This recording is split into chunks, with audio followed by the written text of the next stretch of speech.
আমি বোকাচোদার মতো বৌদির পেছু পেছু পেছু পেছু চলে গেলাম। তখন বাড়ির সামনে গিয়ে বৌদি তখন আমাকে বলছে, শুনো, সন্ধ্যাবেলায় তুমি এইখানে আসবে, কালকে তোমার সাথে দেখা করব। মানে লাগাইটা দিল না তোকে? চুপ চুপ, কথাটা শোন। তখন ওই কথাটা বলে বৌদি বাড়ি চলে গেল। তখন আমি ভাবলাম, এই যা বাড়ে, বৌদি কি আমাকে আর লাগাতে দিবে না নাকি রে। দিয়ে তারপরে কি হলো? তারপর দিন সন্ধ্যাবেলাকার সময় বৌদি আমার কাছে এখানে এলো, দিয়ে আমাকে বলছে, শুনো, তুমি আমার সাথে যা কিছু করতে চাও, এটা আমার নিজের বাড়িতে হবে না।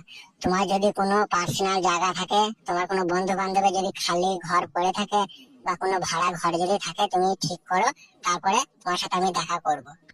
দাদা আবার আমার টেনশন চলে এলো, এদিকে তো 1200 গেল, আবার ঘর ভাড়া করতে হবে 1000 টাকা দিয়ে রে। দিয়ে ঘর ভাড়া করেছিলি? আমি অতই চুদ না নাকি, 1200 এদিকে খরচা করেছি, যে আবার 1000 টাকা খরচা করে ঘর ভাড়া দেবো? আমিও সেরকম সিনিয়র মানলো। সন্ধ্যেবেলাকার সময় আমাদের গ্রামের ওপারে যে বড় ব্রিজটা আছে, ওই ব্রিজের কাছে গিয়ে আমি দাঁড়ালাম। দিয়ে কি করলি? দিয়ে ওই ব্রিজের কাছে গিয়ে দাঁড়িয়ে বৌদিকে ফোন করলাম, বললাম তাড়াতাড়ি তুমি সাইকেল নিয়ে এই ব্রিজের কাছে এসো। দিয়ে বৌদি এলো? হ্যাঁ, ফোনটা করার 15 মিনিট পরেই দেখছি সাইকেল নিয়ে চলে আসছে। একটা ছাপা রঙের শাড়ি পরে আছে, বুঝলি তো, আবার একটা ঝোলা আছে সাইকেলের হ্যান্ডেল। আমি ঝোলা দেখে আবার আমার টেনশন, যে আবার গান মারবে নাকি। কিন্তু না, তখন আর গান মারতে আসেনি। তখন ওই ঝোলাটা সাইকেলে করে নিয়ে এসেছিল, এই জন্য বাড়িতে মনে করেছে বাজার করতে গিয়েছে। আর এইদিকে যে কি বাজার করতে গিয়েছে সেটা তো ও জানে আর আমি জানি। তাই নাকি? তোমার বিশাল সিনিয়র তবে। শোন না বড় কথাটা। বেলে বল। তখন আমি বৌদি আমার কাছে যখন এলো, তখন বৌদির সাইকেলটাকে আমি নিয়ে, একটা বড় বন জঙ্গল ছিল, সেই বন জঙ্গলে সাইকেলটাকে শুয়ে দিয়ে উপরে দুটো ঘাস ফাঁস চিড়ে চাপিয়ে দিলাম, বুঝলি তো, দিয়ে সাইকেলটা ঢাকা দিয়ে দিলাম। ওরে বাবা রে, বিশাল ম্যান তবে তোর। দিয়ে তারপরে কি করলি? দিয়ে বৌদির হাতটাকে ধরে ব্রিজের নিচেতে নিয়ে চলে গেলাম, বুঝলি তো। অবশ্য শুকনো ছিল তলাটা।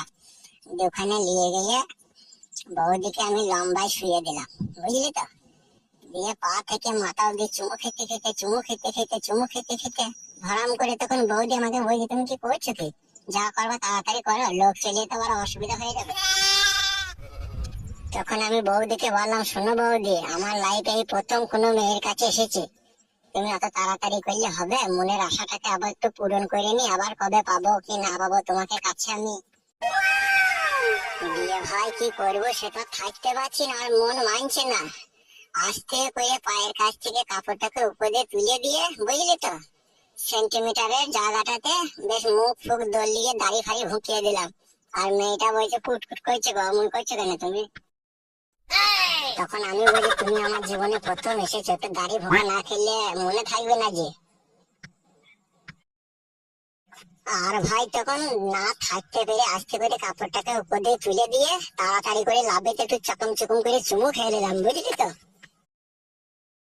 দিয়ে কি করবো মারা, আর না থাকতে পেরে টুকুস করে ভরে দিলাম, আর ঠুক করে পড়ে গেল, বুঝলি তো। তখন মানে বৌদি আমাকে বলেছি, তোমার হেতের জন্য এত করবো করবো নেশা কেন তোমার? চিদ্দি ভাই, তুই একা পারলি না যখন, তখন আমরা ডাকতে পারলি না? দেবো নাই, তারপর দিন থেকে আর মনে হয় যায়নি তোকে। না, দেয়নি বলতে গিয়ে তখন থেকে আমাকে দেখলি তো আড়ে আড়ে চলতো, বুঝলি তো। ওই জন্য ওরা বিয়েওয়ালা মেয়েদের সাথে প্রেম করছে না। এটা আই বড় মেয়ে হলে তোকে কিন্তু ছাড়তো না, তোকে বিয়ে করেই তবে ছাড়তো। বাল করতো, এখন আয় বড় মেয়েরা ওরকম করছে মারা। তবে বুঝলি বন্ধু, এবার আমি একটা ঝাকাস জিনিস পটিয়েছি। সে শুধু অন্নবর্ত আমাকে খালি লাগাইতে বলে। কে রে মারা, সে তোকে অনবরত লাগাইতে বলে? আমার বউ খানকি, বুঝলি, একদিন রাতে না করলে খানকি আমার সাথে জিরি বিড়ি দিয়ে ঝামেলা লাগায়। বেরোবো কাছে দা।